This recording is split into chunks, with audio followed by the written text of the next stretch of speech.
Listen to me. Right now, right here. What I'm about to tell you will carve a line in the sand between the life you've been living and the life you were born to claim. There's a secret, hidden in plain sight, buried beneath the noise, the distractions, the endless scroll of mediocrity.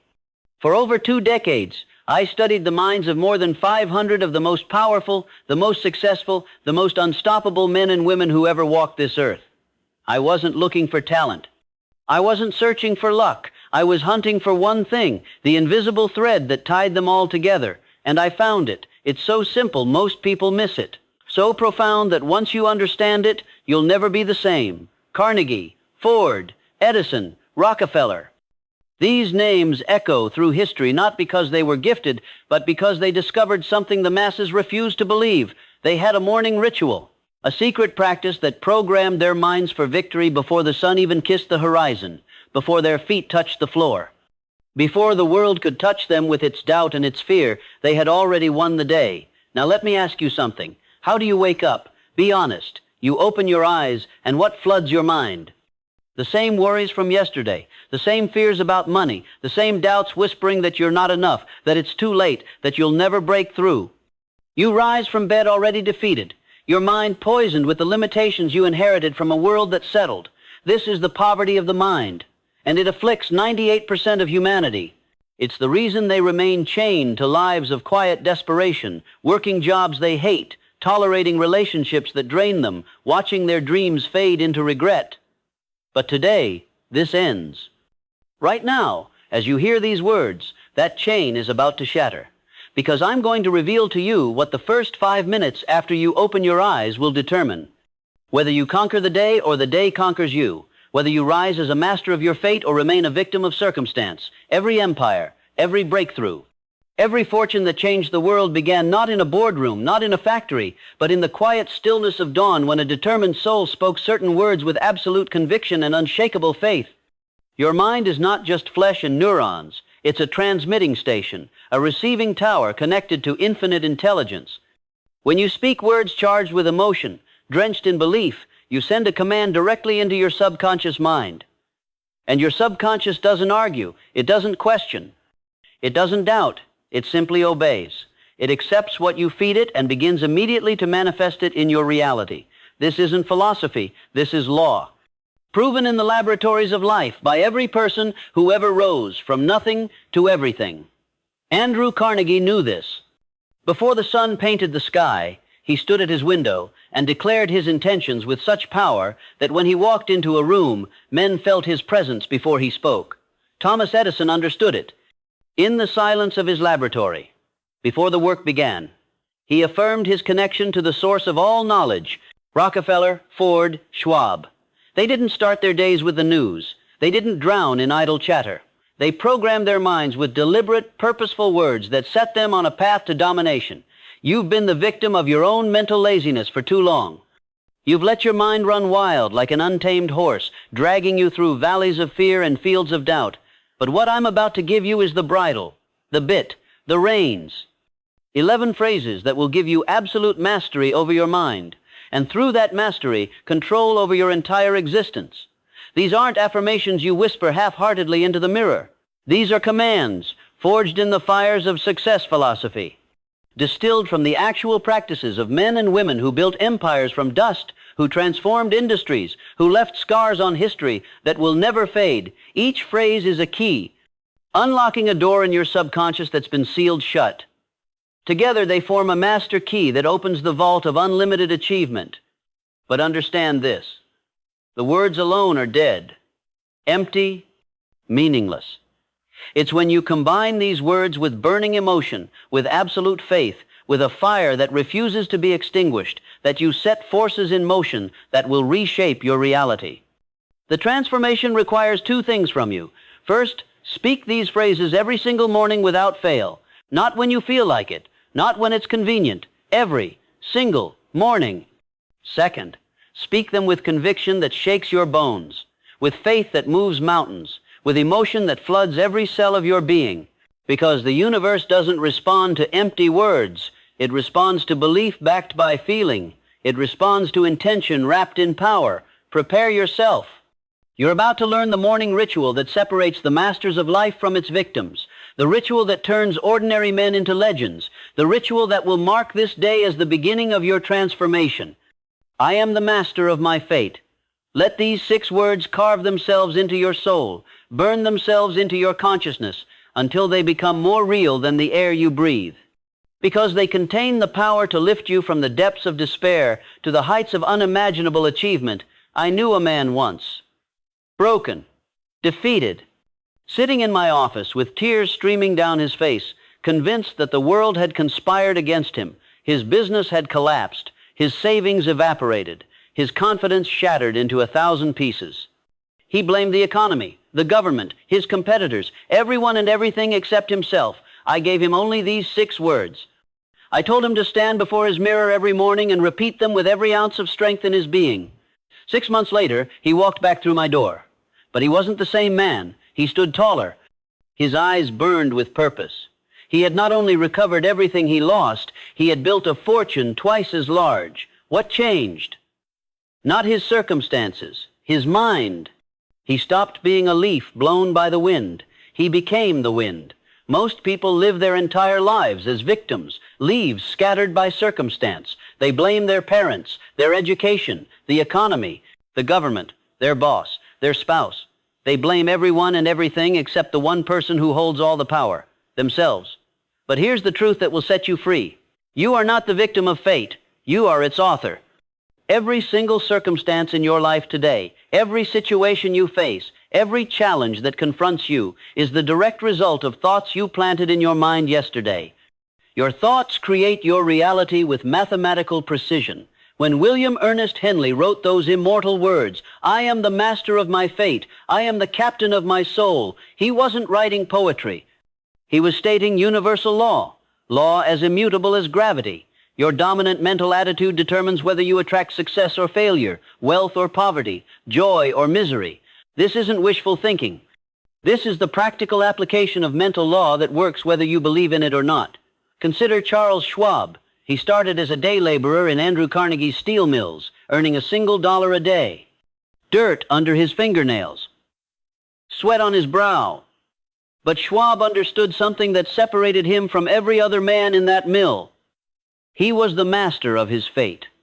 Every morning before reporting to work, he stood before his modest mirror and declared with unshakable conviction that he would one day run those very mills. He didn't hope. He didn't wish. He didn't pray for luck. He commanded his subconscious mind to accept it as reality. And you know what happened? He became president of United States Steel Corporation, earning over $1 million a year at a time when that sum was almost unimaginable. Henry Ford faced the same wall of impossibility. When he announced his intention to build a motor car for the masses, learned men laughed in his face. Engineers proved with equations why it couldn't be done.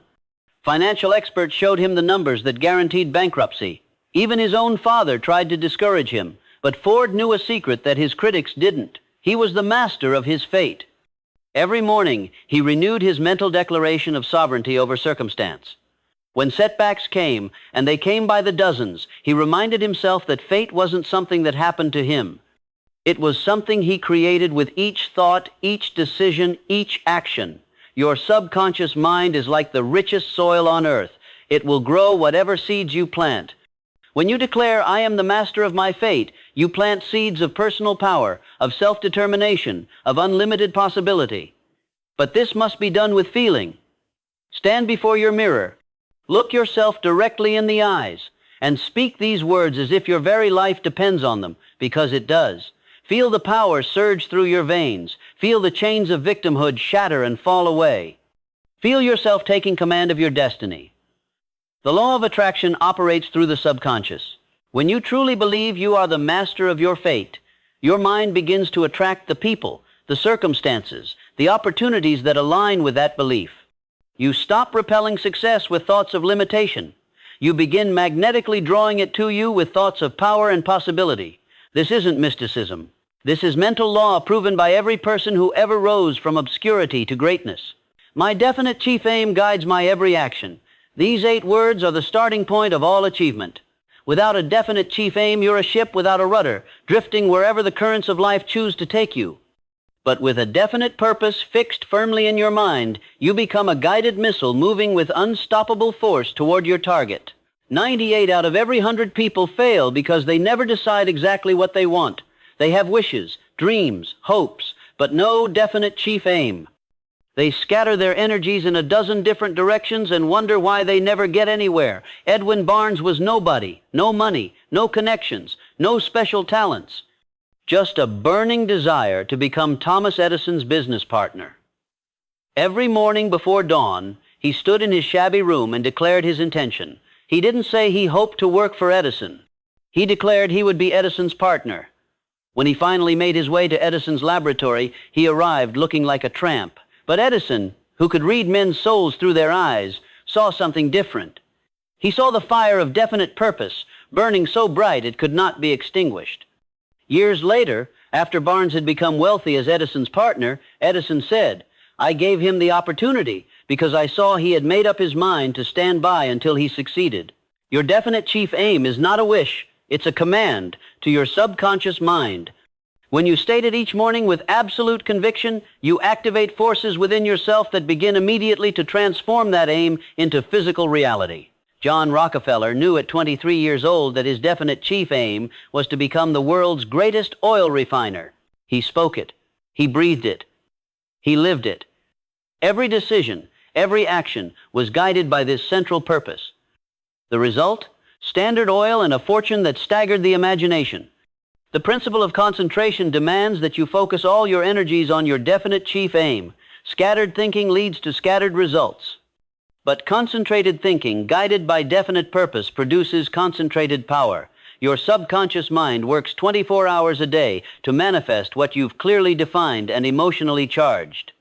It never sleeps, never rests, never stops working on your behalf, but only if you give it a clear target.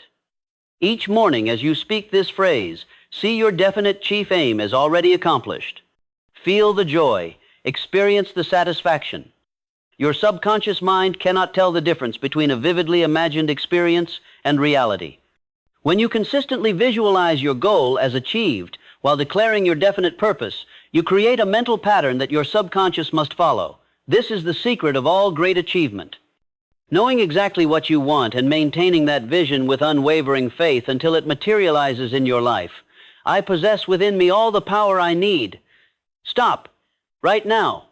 Consider the profound truth of these words. You've been taught to believe in limitation, to accept that you need something outside yourself to succeed. But I tell you now, based on evidence that cannot be disputed, you already possess within your own mind all the power necessary to achieve anything you can conceive and believe. Thomas Edison had 3 months of formal schooling. By every measure, he should have remained unknown. But Edison understood a secret his educated critics didn't. He possessed within himself access to infinite intelligence. When faced with a problem, he would retire to his private room, sit in complete darkness, and affirm his connection to the source of all knowledge. Ideas flashed into his mind. Solutions appeared. Inventions revealed themselves. More than 1,000 patents stand as monuments to his faith in the power within. The average person uses less than 10% of their mental capacity. Think about that. You're operating at 1/10 of your potential, and you wonder why success eludes you. The power is there, waiting to be accessed, waiting to be commanded, waiting to be released. George Washington Carver was born into slavery, no formal education. By every standard, he should have been forgotten by history, but he became one of the greatest scientists of his age. When asked how he discovered over 300 uses for the peanut, he said, "I went into my laboratory and asked the Creator, please tell me what the peanut is for. Then I waited for the answer." Your subconscious mind is connected directly to infinite intelligence, the source of all knowledge, all power, all solutions. But doubt acts as a barrier, blocking this connection. When you affirm each morning that you possess within you all the power you need, you remove that barrier. You open the channel through which unlimited wisdom and ability can flow. This isn't theory. This is demonstrated fact, proven by every great achiever in history. Self-doubt is the great crippler of human potential. You've been programmed since childhood to believe in your limitations rather than your possibilities. Told what you cannot do so often that you've forgotten what you can do. But the walls that seem to imprison you are made of nothing more substantial than your own beliefs. Change those beliefs, and the walls disappear. Each morning as you speak this affirmation, feel the surge of unlimited power flowing through you. You are not separate from the creative force of the universe. You are an expression of it. The same power that moves the planets, that causes the seed to become the mighty oak, that transforms the caterpillar into the butterfly, flows through your mind. Your only task is to recognize it, accept it, and direct it toward your definite chief aim. When you do this with faith and persistence, miracles become commonplace. The impossible becomes inevitable. And you discover that you've always possessed the power to transform your life. Today I will go the extra mile in all I do. This principle has created more millionaires than any other factor. It's so simple, most people overlook it. So powerful that those who apply it cannot fail. Yet the majority do only what they're paid to do, only what's required, only what they must. And then they wonder why opportunity passes them by. Charles Schwab was asked by Carnegie to manage a failing steel mill. Other managers had tried and failed. Schwab took the job with one condition, that he manage it his way. His way was going the extra mile. He worked not 8 hours, but 12. Not because he was paid for the extra time, but because he was determined to render more service than required. He insisted every employee adopt the same principle. Within 1 year, that failing mill became the most profitable in the entire Carnegie system. Schwab's reward? A bonus of $1 million for a single year's work. In an era when $1,000 was a fortune, the law of increasing returns governs all of nature and all human activity. When you give more than expected, you receive back more than you gave. This isn't sentiment. This is mathematical law. The farmer who tends his crops with extra care receives an extra abundant harvest. The merchant who provides extra service builds a loyal customer base. The employee who does more than required inevitably rises to positions of greater responsibility and reward. Most people approach their work asking, "How little can I do and still get by?" They watch the clock, resent extra assignments, complain about their pay. These are the people who remain at the bottom all their lives, bitter and resentful, never understanding they are the authors of their own poverty. They violate the basic law of success and then blame everyone else for their failure. Going the extra mile isn't about working yourself to exhaustion. It's about bringing quality, enthusiasm, and excellence to everything you do. It's about looking for ways to increase your service, improve your skill, add value wherever you are. When you adopt this principle, you stand out from the mediocre masses like a lighthouse in the darkness. Opportunities seek you out. Promotion becomes inevitable. Success becomes not a matter of if, but when. Carnegie built his entire fortune on this principle. He promoted only those who demonstrated the habit of going the extra mile. He paid them not for what they did, but for their willingness to do more than they were paid for. Every person in his organization who rose to wealth did so by rendering extra service. This wasn't favoritism. This was recognition of an immutable law. Each morning, when you declare your intention to go the extra mile, you program your mind to look for opportunities to exceed expectations. Your subconscious begins to generate ideas for improving your service. You develop the reputation of someone who can be counted on to deliver more than promised. This reputation becomes your most valuable asset, worth more than money in the bank, because it guarantees you will never lack opportunities to prosper. I attract wealth through service to others. Here's a truth that destroys forever: the false belief that success comes from taking advantage of others.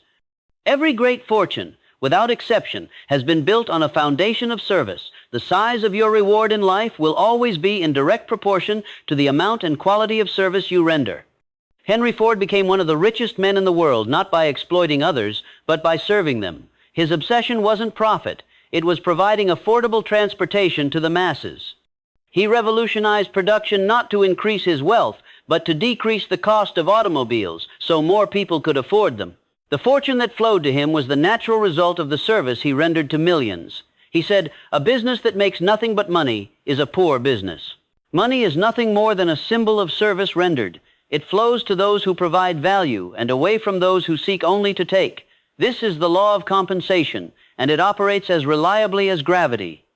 You cannot violate it without suffering the consequences. Every person who tried to gain wealth without providing equivalent service has ultimately failed. Every person who focused on service has ultimately prospered. Consider Frank Woolworth. He built his fortune on the simple idea of serving people who had only nickels and dimes to spend. While other merchants ignored these customers as unprofitable, Woolworth saw an opportunity to serve. He created stores where people of modest means could shop with dignity. His 5 and 10-cent stores served millions and made him one of the wealthiest men in America. When you affirm each morning that you attract wealth through service, you align yourself with this universal law. Your subconscious begins to attract opportunities to serve. You develop what I call service consciousness, an awareness of how you can add value in every situation. This consciousness is magnetic. It draws people to you, opens doors that were previously closed, creates possibilities where none existed before. The selfish person repels wealth because they violate the fundamental law of exchange.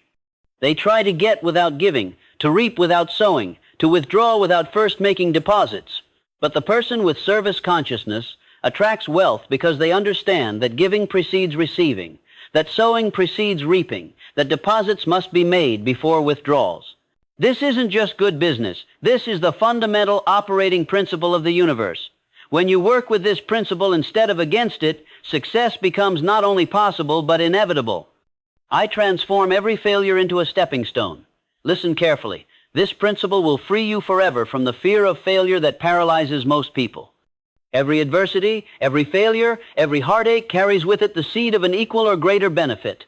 This isn't consolation. This is proven fact, demonstrated by every person who achieved lasting success. Abraham Lincoln failed in business at 21, defeated for legislature at 22, failed in business again at 24. His sweetheart died when he was 26.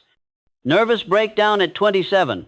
Defeated for Speaker, defeated for Elector, defeated for Congress, defeated for Senate, defeated for Vice President, defeated for Senate again. At 52, he became President of the United States and saved the Union.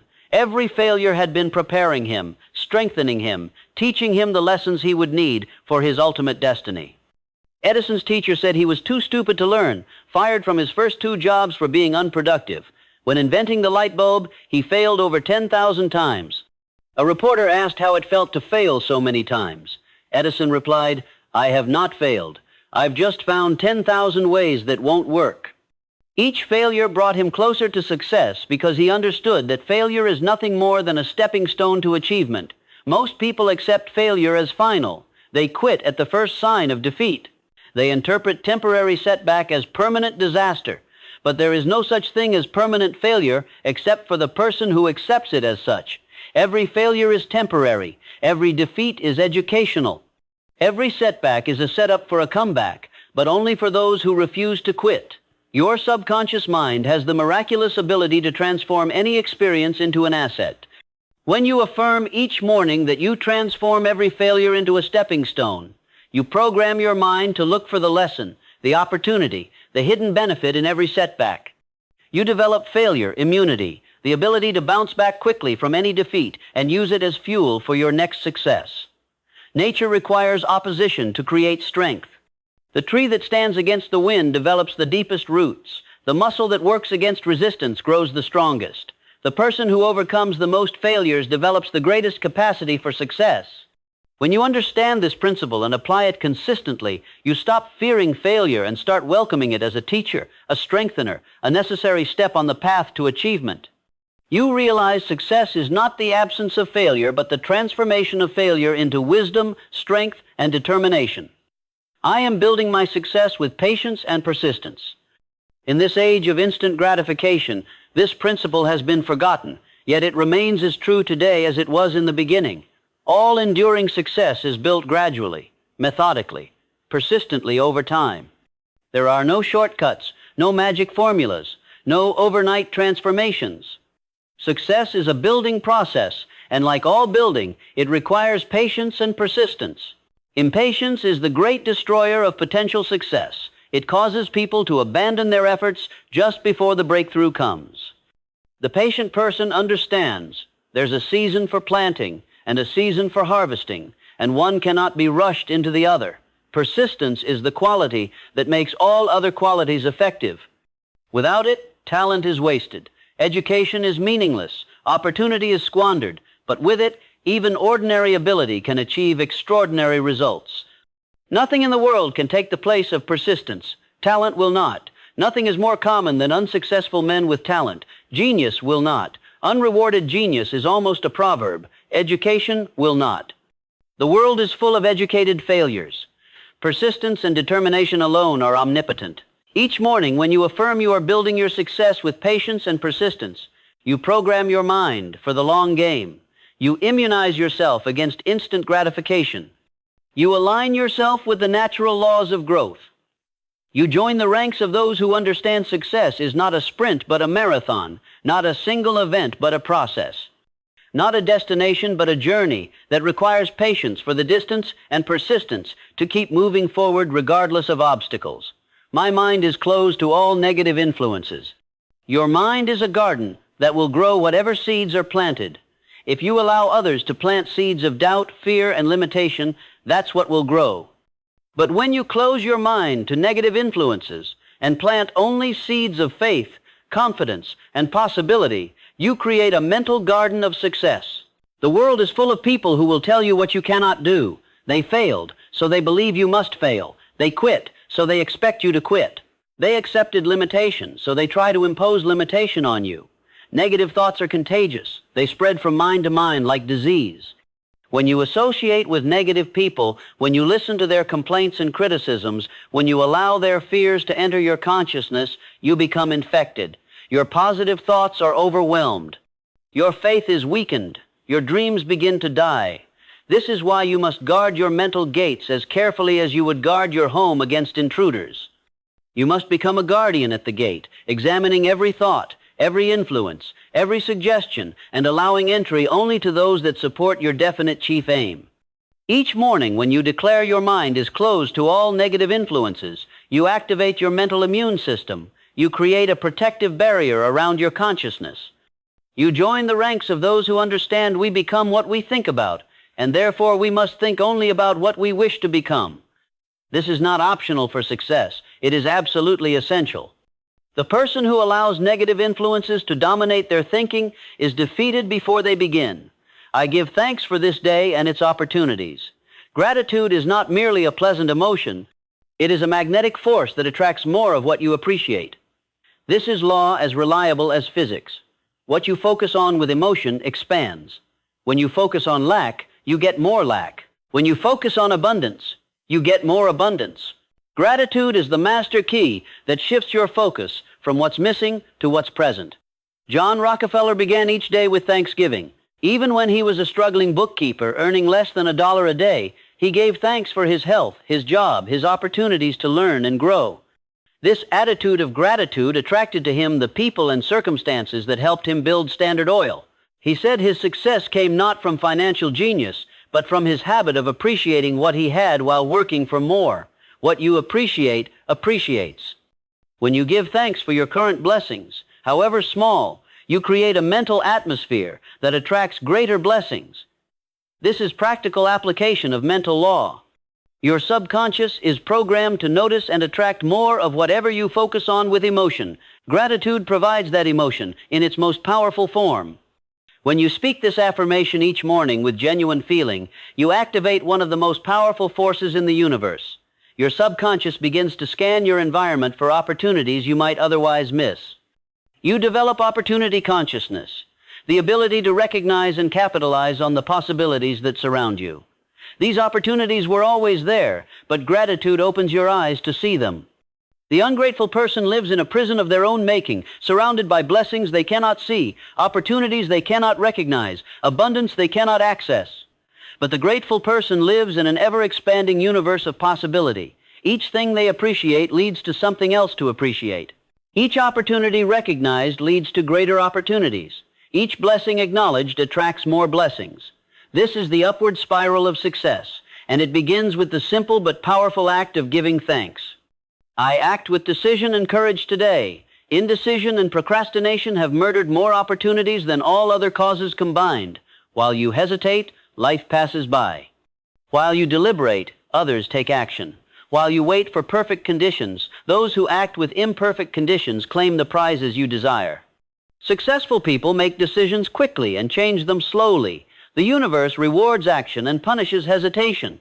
This is law as immutable as gravity. When you act even imperfectly, you set forces in motion. You create momentum.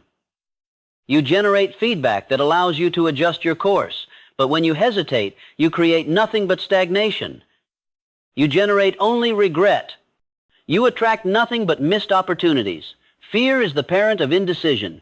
You hesitate because you fear making the wrong choice. But here's the truth that will set you free. There are no wrong choices, only lessons. Every decision, even those that lead to temporary setback, provides valuable experience. The only truly wrong choice is no choice at all.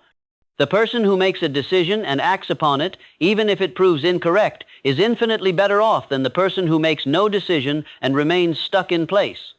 Theodore Roosevelt built his entire life on decisive action. His motto was, "Do what you can with what you have where you are." He didn't wait for perfect conditions. He didn't hesitate until all risk was removed. He acted with the resources available, learned from the results, and adjusted his approach. This decisiveness carried him from a sickly child to President of the United States. Courage is not the absence of fear. It is action in spite of fear. So this is your moment, right now, this morning, tomorrow morning, every morning for the rest of your life. You now possess the master key. 11 phrases that separate the masters from the mediocre, the conquerors from the conquered, the legends from the forgotten. These aren't just words. They are commands that will reprogram your subconscious mind, attract unlimited power, and transform your entire existence. But only if you use them. Only if you speak them every single morning with absolute faith and burning emotion. Only if you feel them in every fiber of your being until they become more real than the air you breathe. The world is waiting for you to rise, to claim your destiny, to take your place among those who refuse to settle, who refuse to quit, who refuse to accept the limitations that imprison the masses. You are the master of your fate. Your definite chief aim guides your every action. You possess within you all the power you need. Today you will go the extra mile. You attract wealth through service. You transform every failure into a stepping stone. You are building your success with patience and persistence. Your mind is closed to all negative influences. You give thanks for this day and its opportunities. You act with decision and courage today. These 11 phrases are your declaration of war against mediocrity, your declaration of independence from the prison of limitation, your declaration of dominion over your own destiny. Tomorrow morning, before the world wakes, before the noise begins, before the doubts can creep in, you will stand before your mirror. You will look yourself directly in the eyes. And you will speak these words with such power, such conviction, such absolute faith that the universe itself will bend to your will.